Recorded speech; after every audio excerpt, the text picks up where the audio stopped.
दिन इस यूनिवर्सिटी का भगवाकरण हो रहा है, हर दिन इस यूनिवर्सिटी में शाखाएं लग रही हैं, हर दिन इस यूनिवर्सिटी में आरएसएस की शाखाएं लग रही हैं। जिस जगह हम प्रोटेस्ट करते हैं ठीक 10 कदम दूर आरएसएस की शाखा लगती है और यही पुलिस कर्मी जो खाकी के अंदर भगवा पहनकर उन लोगों को कुछ नहीं कहते और हम लोगों को रोका जाता है यूनिवर्सिटी के अंदर जाने से। फर्जी SC ST OBC के सर्टिफिकेट बनाकर उनको नौकरियां दी हैं। ये लड़ाई अब हमारे मान सम्मान की है, अब समझौता नहीं होगा। हमारे अंदर वो चीजें नहीं है, हम गुलामी नहीं करेंगे, हम अपने करैक्टर से समझौता नहीं करेंगे, लेकिन यहाँ पे इस तरीके से नौकरियां दी जा रही हैं, इस तरीके से पैसे से और महिलाओं के मान सम्मान से खेलकर, और हमारे मान सम्मान की लड़ाई हम लड़ेंगे। हम अपनी किसी भी बहन को ऐसा गंदा काम करने के लिए मजबूर नहीं होने देंगे एक नौकरी लेने के लिए। मेरे जैसे लोग जब वहाँ पहुंचते हैं विश्वविद्यालयों में तो वो ताले लगा दिए जाते हैं, मतलब हम नहीं जा सकते अंदर विश्वविद्यालयों की। ये हालत है दलित आदिवासी की। अगर मैं दलाल बन जाऊं, मैं गुलाम बन जाऊं, अपनी आवाज बंद कर दूं तो 1 मिनट में सब कुछ मेरे लिए भी आ जाएगा, लेकिन समझौता नहीं चाहिए। तुम नहीं खरीद सकते पैसे से मुझे कि 1 लाख की नौकरी का लालच दोगे, नौकरी नहीं चाहिए।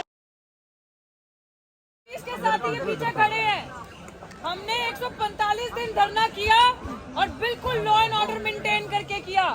ये SHO साहब सुन लो, कोई भी साथी हमारा रुकना नहीं चाहिए। और जैसे भाई ने भी कहा कि अगर कोई किसी महिला के साथ बदतमीजी कर रहा है और अगर आपने महिलाओं को वहाँ रोक के रखा है तो इसका नतीजा भुगतने के लिए फिर आप तैयार रहना, ये आपको देखना पड़ेगा।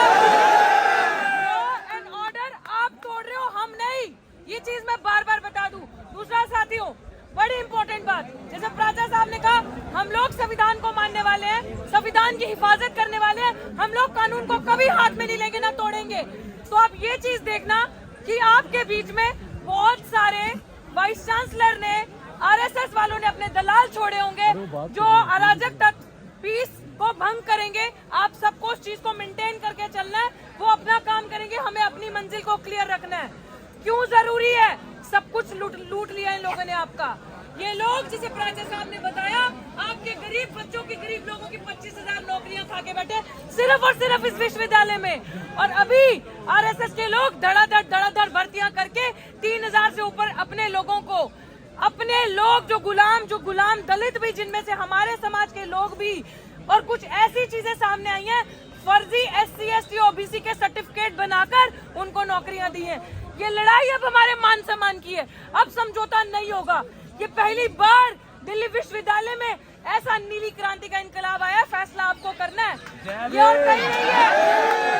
इस यूनिवर्सिटी का हर दिन इस यूनिवर्सिटी का भगवाकरण हो रहा है, हर दिन इस यूनिवर्सिटी में शाखाएं लग रही हैं, हर दिन इस यूनिवर्सिटी में आरएसएस की शाखाएं लग रही हैं। जिस जगह हम प्रोटेस्ट करते हैं ठीक 10 कदम दूर आरएसएस की शाखा लगती है और यही पुलिस कर्मी जो खाकी के अंदर भगवा पहनकर उन लोगों को कुछ नहीं कहते और हम लोगों को रोका जाता है यूनिवर्सिटी के अंदर जाने से, यूनिवर्सिटी में अपनी बात रखने से, हक की लड़ाई, सम्मान की लड़ाई लड़ने से।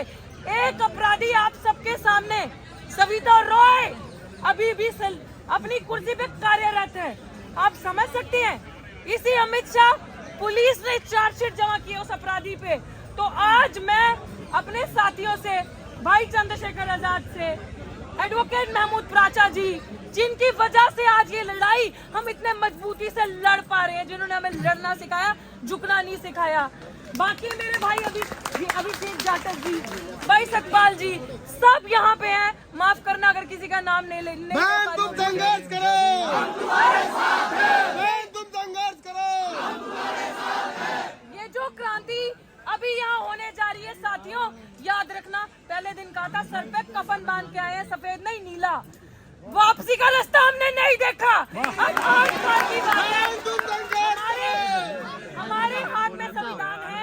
इन लोगों ने, आपके जो शरीफ लोग, शायद उनकी आवाज मेरे जितनी बुलंद नहीं होगी, शायद उनकी आवाज मेरे जितनी ताकतवर नहीं होगी, पता नहीं क्या मजबूरी होगी उनकी कि अगर 10 लोगों का परिवार है तो एक इंसान कमाने खाने वाला है, उन लोगों की थाली से निवाला छीना इन लोगों ने। 22-22 साल, 15-15 साल, 10-10 साल से पढ़ाते लोग दिल्ली विश्वविद्यालय में इन्होंने निकाल दिया क्योंकि उनका कोई माई बाप नहीं था इंटरव्यू में बैठा हुआ, उनके पास पैसे नहीं थे देने के लिए। और एक बड़ी खबर पूरे सबूतों के साथ मैं आपको बताती हूँ, भाई आपके भी संज्ञान में ला रही हूँ। एक रामजस कॉलेज, इस लाल बत्ती पे रामजस कॉलेज में चेयरमैन के साथ सेटिंग करके सब सबूत है हमारे पास। वो काम हम नहीं कर सकते। हमारे बाबा साहब ने बोला है संघर्ष करो, शिक्षित बनो, पढ़ो लिखो। हम नहीं किसी को फोन कॉल आधी रात को 1800 फोन कॉल करके और हम नौकरी लें। हमारे अंदर वो चीजें नहीं है। हम गुलामी नहीं करेंगे, हम अपने करैक्टर से समझौता नहीं करेंगे। लेकिन यहाँ पे इस तरीके से नौकरियां दी जा रही हैं, इस तरीके से पैसे से और महिलाओं के मान सम्मान से खेलकर।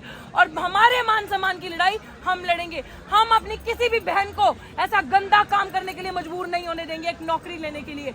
ये भाई आप लोगों पे प्राचा साहब जिम्मेदारी है। मैं इसके पूरे तथ्य आपको दूंगी कि किस तरीके से महिलाओं को मेंटली और सेक्सुअली एक्सप्लॉइट करके यहाँ पे नौकरियां दी जा रही हैं।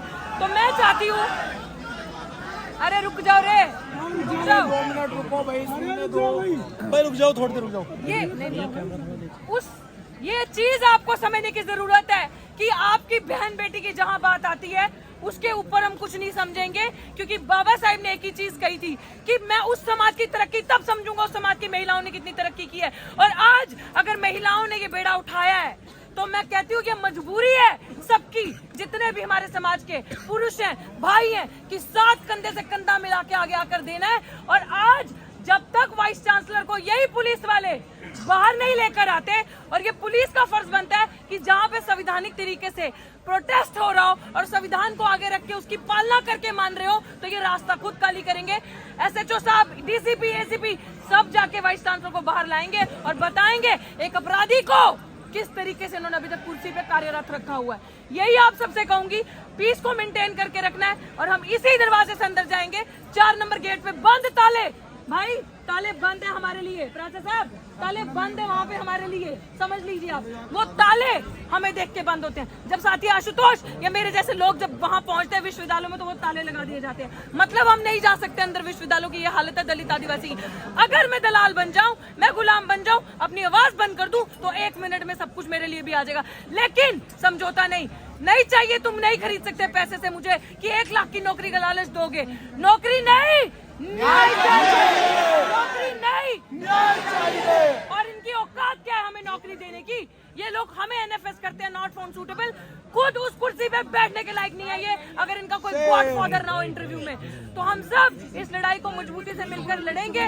और अभी जैसे मंच, सम्मानित मंच से आपको आदेश आएगा, उस आदेश की आपको पालना करनी है। और आपके लीडर्स आगे रहेंगे और हम सब उन्हें फॉलो करेंगे, इवन इंक्लूडिंग मी। हम सब उन्हें फॉलो करके अंदर जाएंगे। आवाज दो,